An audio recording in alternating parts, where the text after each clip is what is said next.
Hi everyone, it's Bernie here. Welcome back to the channel. I've lost Dan, but I've heard a few rumours. I know he's going to try and practice a little bit this winter and get his game back into shape and play a little bit more competitive golf.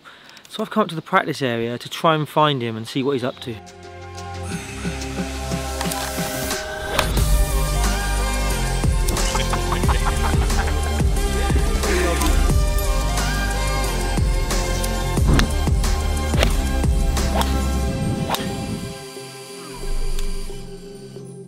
There he is, look.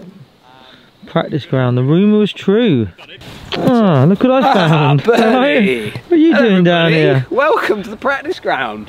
What are you doing down here? Well, I don't know if you've told anybody this, but my plan is to do a little bit of playing this winter. I'm trying to get back into it. I'm trying to generate a little bit more time to be able to come up here, hit a few balls every now and then, get in the studio, hit a few balls. Yeah, because I want to compete this winter. I want to get back out there. Haven't done it for a few years. Still got the trophy in the office, so I want to go and win it again. And maybe not this year, but maybe in a couple of years. But ultimately, I want to build up to get to there. So my main issue: who's going to look after me? Well, I actually figured that you could come out and caddy for me. We'll have to do a set fee. I'm not having a percentage of your winnings. I've seen what you've won over the last few years, and I've seen how you've been playing. So 10% of nothing is not a good business proposition for me. Well, you're right, Bernie. But I always look at this as like the long game. Think about the long game. You know, it's a bit like when we first kicked off with YouTube. You know, we weren't really doing much, we weren't earning much money, but then we're still not, and we're still not. But you got to focus on long term, not necessarily short. I'll focus on the short term. You focus on the long term. I'm not getting any younger, Dan, and I'm like 15 years away from retirement. How long is it going to take to materialise? Have I ever actually let you down? Once. Have I ever let you down? No comment. Right, so we're up here, Dan, and I thought, as we're up here, we've not done a what's in your bag with you for a while. No. All your clubs are there. Shall we do that? Make use of the time? Well, I think we should. I think we should, and there's been a reason why I've not done a what's in the bag, because I have actually been chopping and changing. I've been doing a bit of searching, soul searching, but also golf club searching. I've been trying to find the right setup, and I got to say, there's a few in here that you'll know and you see regularly, but there have been a few changes certainly in certain departments. I thought today would be perfect to actually just go through it. So I figured that we would start. It's always interesting when you look at what's in the bags. Where do you start? At the top, at the bottom? Most people start either at the top or the bottom, but I thought we would focus on my contracted clubs. So these are clubs that I have to actually use part of a contract with companies. So let's start with wedges. So I'm currently using SM9, Titleist Vokey SM9 wedges. I've got a 58 degree, I've got a 54 degree, and I've got a 50 degree. The most recent one that I've put in is the 50 degree wedge, and we'll talk about how that kind of blends into my irons in just a moment. But focus on 58 degree. I got 58 degree with 10 bounce in an S grind. I've been using this particular club for quite a few years now, with SM going from SM7 to SM8 to then SM9. Then I move into the 54 12 D grind. So 54 degrees, 12 degrees of bounce in a D grind, so a little bit of kind of edge taken off the back of it, allowing me to be able to open that club face up a little bit, maneuver it around a little bit around the greens, in bunkers, things like that. And then we move into the 50 degree, which is a 12 bounce F grind. I like to have a bit more bounce. You can see I've got 10, 12 and 12. I like to have just a little bit more bounce. I can start to get a little bit sort of diggy on shots, especially when I get under a little bit of pressure. So having that extra bounce is definitely going to help my game. Shafts then with all three wedges, and this kind of blends right the way through the bag now, is I've got the old Project X rifle 5.5, now non-flighted. So the flighted version generally tend to pop the ball up a fraction more, whereas these are non-flighted, so they kind of keep the ball a little bit further down. I've used Project X, and you'll see it right the way through my irons. I've used Project X for years, and it's one of those things that's more of a feel thing. So when you kind of like the feel of something, I always say kind of stick with it. If you get a feel that feels right, if it's worked well for you under pressure, in competition, stick with what you know. You're going to see grips right the way through the bag. I tried to use the multi-compound. I like the black and red. However, when they run out, I just put whatever I can get on there, as long as it feels basically the same. Standard in the actual grip size, but I always have 2 extra layers of tape underneath just to thicken it up a little bit, so it's not too thick, but just gives me something a little bit, almost like a little bit more cushion underneath. Just from a lie point of view, talking about, so they're all standard lofts, but from a lie point of view, I'm all the way through my bag, I am 2 degrees flat. So I'm not particularly tall, I'm only 5'8", 5'9", and the way I deliver the club, I come in with that. I need that to kind of toe down a fraction, so 2 degrees flat with all the way through the bag. So bag, why don't we come straight out of the clubs and into the bag? So this is, again, this is contracted, so I should be using a Titleist bag. To be honest with you, I don't really get a choice. They just send it through. So I've had this bag now for best part of coming up to a year. This is the Players 4, it's the Team Titleist version, so I don't think they make this particular colouring, but only in the Team Titleist colours. Again, I wasn't too fussed on what bag I had. It is actually a waterproof bag, so this is the kind of stage ride waterproof version. For me, I wasn't too fussed about having a waterproof bag. It didn't really kind of bother me. However, now that I've had it, we've been caught out a few times when we've been filming where we've got a little bit wet, or it's been on the back of a buggy and we've left it outside or whatever. And when you're filming then the next day, it's not that the clubs get wet inside the bag. I've never had that problem, but it's when you're kind of filming the next day, you just literally wipe the bag off and then it's dry, which is fantastic. Whereas the previous model of bag that I had would soak it up a little bit more and then it would stay wet throughout to the next day, certainly if we leave the clubs in the van. So yeah, I actually really like it. It's quite a lightweight bag, it's decent in size, I can get everything I need to get into it. So yeah, that's the bag. The flat stick. Head covers for me are quite important. I've got a selection of the head covers that I collect over time, or have collected over time. This one was sent to me from Andreas, a good friend of mine over in the States. He played at Copperhead with his son in Innisbrook, down near Tampa, and he sent me this head cover, so I popped it on there. It's been on there a little while now, but I tend to like to move them around. I've got a few of them. This is contracted to use a Scotty Cameron putter. I can choose whichever kind of putter I want to use. I was always someone that moved around putters an awful lot, so I would jump around different Odysseys, Scotty Camerons. I'd be buying and selling putters all the time. I'll be honest with you, it did no good for my putting whatsoever, moving from different lengths, different lies, all those different models, looks. So I said to myself, right, I'm going to focus on one putter. I'm going to pick a putter, I'm going to stick with that putter. Yes, it may move through the generations, as if I kind of like the next generation, I'll maybe go to that. But the Newport 2 is as pure as it gets as far as I'm concerned from a putter. And I've had the Newport 2 in the bag for quite a few years now. Yes, I've got a previous model to it and I've moved into this one, which is their newest range, which is the Special Select Newport 2. It's got standard loft on the front, however I have it again 2 degrees flat. It's just the way I've been set up with Coach Jamesy on the Sam Putt Lab. We went through all that, and 2 degrees flat is the perfect lie angle for me in 34 inches, so 34 inches. This is not the original grip that came with it. This is a Matador grip. The older one just completely fell apart over time, and I was lucky enough to find one of these at Woburn and they popped it on there for me. So that's the Matador grip. It's not oversized, it's just, I would say it's just a standard sort of mid-size type of Matador grip. Oh, just so you know, I've got 40-gram weights in the bottom. I think this one should come at 34 as a standard. It should come at 30-gram weights in the bottom. However, I like to have that little bit heavier weight down by the ball when I'm putting. So this is the putter of choice, even though I am contracted to use a Scotty Cameron. Last but not least in the contracted side of things, club-wise, the driver, the new TSR. I've got to say, like, we don't review head covers, but this one is staying on. I like to move head covers around, as you've probably seen over time, but I do like a good head cover. Nice little bit of extra touch on the side for the new head cover, but it is pretty, and it will be staying on the bag.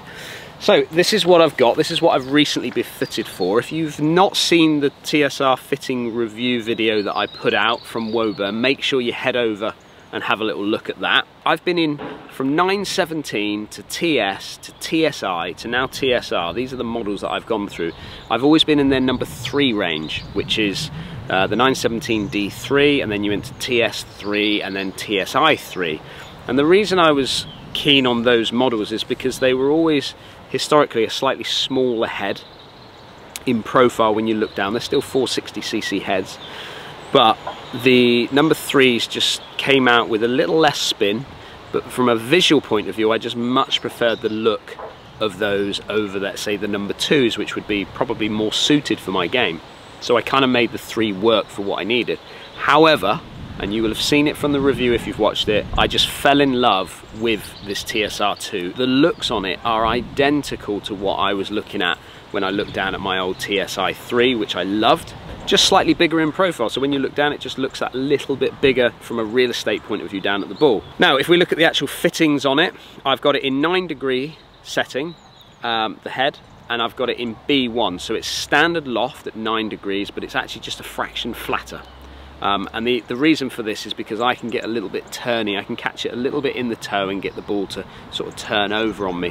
Whereas if you flatten that lie down just a fraction, it can just enable that ball to just keep its flight just a little bit better for me. We went through lots of that in the fitting, and that's the one that it kind of worked for me. Now, this setting gives me good run, so when it lands it really runs along the ground, gives me good spin numbers. What I can do, when I move into the winter months, if I want to get that ball to spend a bit more time in the air, I can just loft it up a fraction. It adds a fraction more spin, but it will just keep it in the air and get me a little bit more carry out of it. Now, this one is up for discussion and debate. This is a bit of a specialist shaft. I've never been really one into shafts. I'll be honest with you, I've not been one for upgrading shafts over the years, things like that. But this is the Graphite Design Tour AD, and so it's a stiff flex, but it actually stands for up and beyond. So the idea of this shaft is to get it up quickly. It's a low spinner, but it gets it up in the air with a low spin. And to be fair, I just go on feel. As long as the numbers are good, I go on what the ball flight looks like and then feel with the shaft. That's the most important thing for me. So this one has gone into the bag. However, it may be one that I mess about with over time. So you may see a black shaft come in here at some time, which might be my older shaft. But yeah, so that's where we're at right now with this particular one. And then grip, again, multi-compound, black and red. And there's the driver.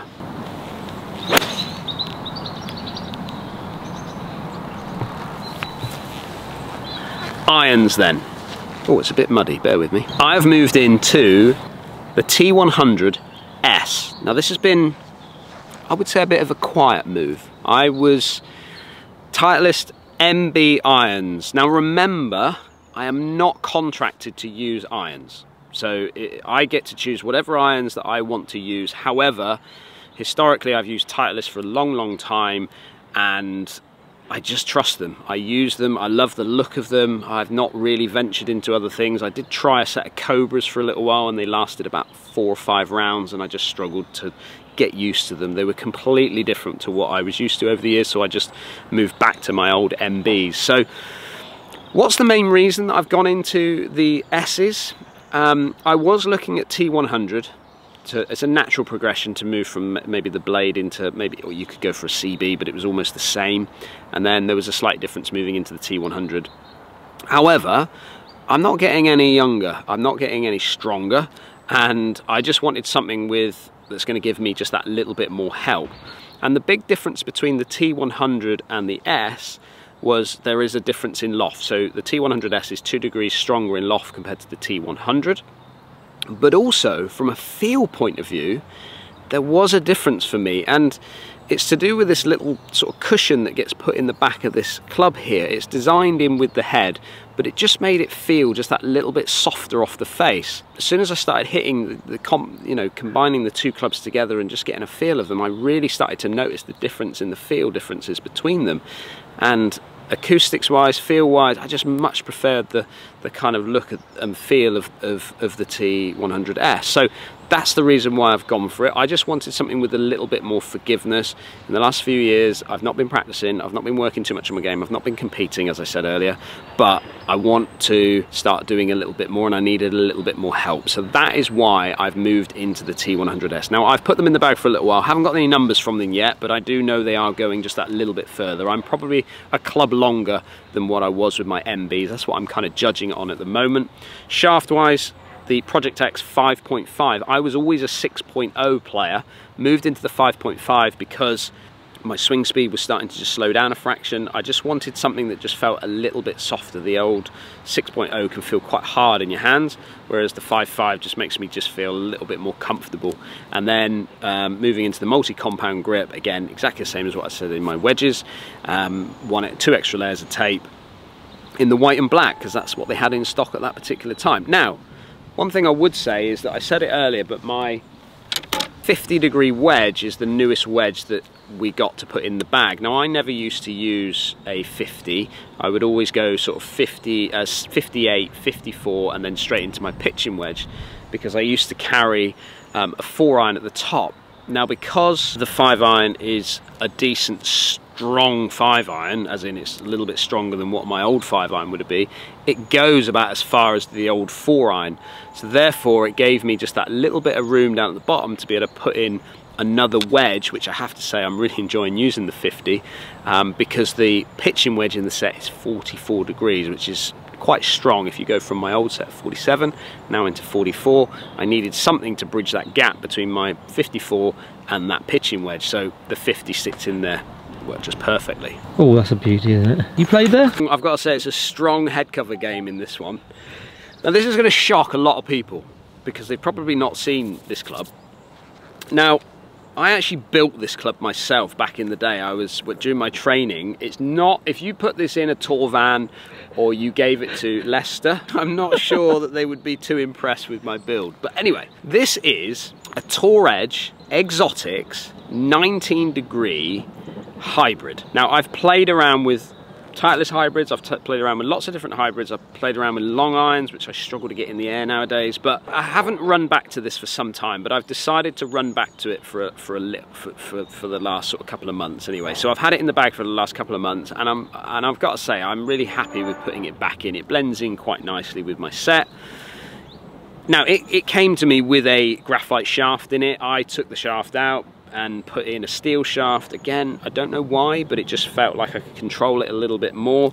There's a little bit of wear and tear on it. It's quite clean on the top of the head, but there's a bit of wear and tear on the face because I've used it a lot over the years. It's got the standard grip on there, my multi-compound 2 extra layers of tape, but it's a little old gem, isn't it? It's not what people would think would go in the bag, but it is. We won't talk about beautiful. The fact you've changed from graphite to steel and ruined the weight of it and all sorts like that. No, we'll forget that, yeah? Okay. Whatever works at the end of the day. Whatever works. No problem. Well, we all know what club that is, don't we? Well, it's still here. It's still going. It's all in one piece, touch wood. This is my TaylorMade RBZ 5-wood. Story behind this one, I found it in an Edwin Watts shop. It's got the wrong shaft for the head. I didn't put that in. It's got the most dodgiest job. It's a worse job than I did on my hybrid. But it's got a bit of wear in the face from the amount of times that I've hit it. It's got a small little chip in the toe, which is disappointing, but I don't think I filled it in, but it's got a bit of fill in there. But I mean, it's my trusty, isn't it? It's my 19-degree 5-wood. Goes about 225 yards. When I say about, within a yard of that most times. I can get a little bit more. Yeah, I can get a little bit more out of it if I want to. I can get it, especially out the rough, it can come out a little bit low spin. So the head is your kind of standard head. It's not a Tour head or anything like that. They used to make 2 different models, Tour and then standard. This is the standard. So it's then got the TP RBZ 70-gram X-Flex shaft in it. Now, I can only imagine that this has come out of the Tour head. I wouldn't imagine they'd have made this as a TP in this head, so no idea what the story is or what the history is behind that, but that's what it came like. And then ultimately I've just put on a multi-compound grip on it with the same, I think the same amount of tape underneath. Leicester probably put this one on, so yeah, that is my RBZ. I don't know what else to say about it really. It's just, it does the talking on the golf course, doesn't it? It's exactly what it does. You literally, it doesn't matter where you start it, the starting position, like you can start 30 yards left to target, but it always ends up on target. Always ends up on target. It's, and I know there's a number of you out there that use something similar to this, but not enough people use 5-woods as far as I'm concerned, and if you've not tested a 5-wood, make sure you head out and test one. It's another strong head cover game, isn't it? Yeah, it is, yeah. I actually got these 2 on the same trip. We didn't talk about that one, did we? That's my that's gone on my 5-wood. That's the well, England colours. So Yeah, that one's a strong one as well. Okay, under here is the newest, blending in with the TSR driver. I have got the TSR 3-wood, and it's actually at 13.5 degrees. It's set in B1, exactly the same as what is in my driver, so slightly flatter, but it is set at 13.5 degrees. And the reason why we've gone down this game is because, and I will create a video around the fitting of this as well, but I just wanted to get a little bit more out of a 3-wood. I'm hitting my driver really quite nicely and I've been getting some great distance out of it, but the 5-wood and the 3-wood historically have kind of run into each other, especially when I've got a 15 degrees. I've always tried to crank them forward, which is why we've kind of gone into the 13.5 to see if I can get just a little bit more out of it. First impressions so far, I'm impressed with it. You know, I love the look of it looking down at the ball. It's a slightly smaller profile than possibly I would like, but I'm happy to look down at it and be confident with it. Slight difference between, let's say, the old model and this model is you've got the grooves down the front now, whereas they took those grooves away a little bit. So I love the fact that you can line that up at the ball. Really easy to line up.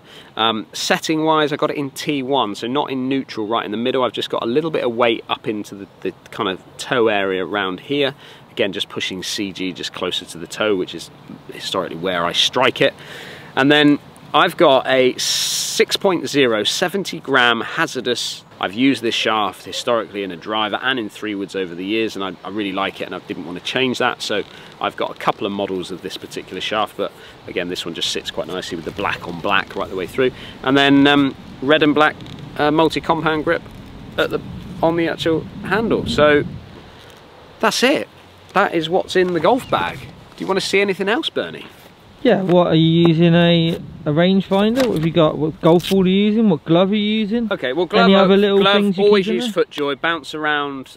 Pure Touch is the one I kind of jump around with, but I'll bounce around a couple of the leather options from FootJoy, just whatever I can get hold of, really. But to be honest with you, in the summer months when I'm playing in the hot conditions, I'll definitely move into Pure Touch.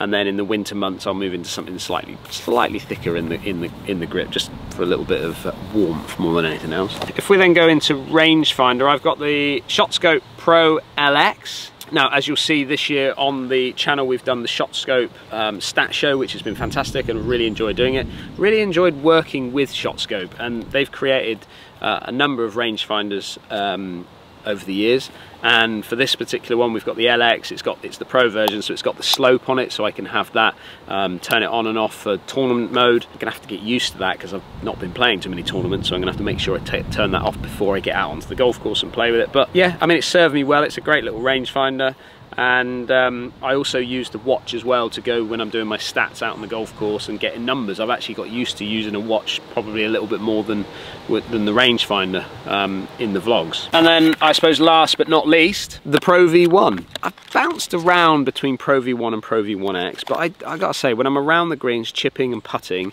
I just like the feel of the Pro V1. It just feels a little bit more softer for me, which is what historically I've always used the Pro V1. Last season probably went into Pro V1X, but bit clicky, prefer this one. 0.0. Story behind that is I was always trying to focus so hard about 4 or 5 years ago on getting my swing path to 0.0, which is a challenge, especially when you've been 6 or 7 degrees in to out over the years. And then I've got #GetUpDan on the side of the ball, and that's it really. I do draw a little line on my golf ball when I'm competing. I don't necessarily use it too much in the vlogs, but when I'm competing, line goes on. And that is it. That is my golf bag. Just doing a little bit of a more thorough search. I found a pencil, tea bag. Tea bag. You want to go properly deep, don't you? Titleist Woburn. Yeah. Titleist again in black. Sunday morning show scrubber. What have you got? Got to have it. I mean, you got to have a Pitchfork for a start, but this is a Pitchfork that I have had for 25 years, 30 years. How old am I? 40. I'm 40. I've had this for 30 years. And as you can see, it's absolutely, I've never changed it. Still in great condition. Still in good, it's slightly bent, but that is my Pitchfork from Lake Venice Golf Club in Florida. I'm going to America this year, and I'm going to this golf course to create a video around this Pitchfork. And that's it. That is my golf bag. And to be honest with you, I'm really excited with the opportunity to play a little bit more this winter, get out and get some practice done and actually start playing some decent golf. It's hopefully going to be an exciting winter for me. Don't forget, if you are new to the channel, hit that subscribe button and we'll see you all again very soon.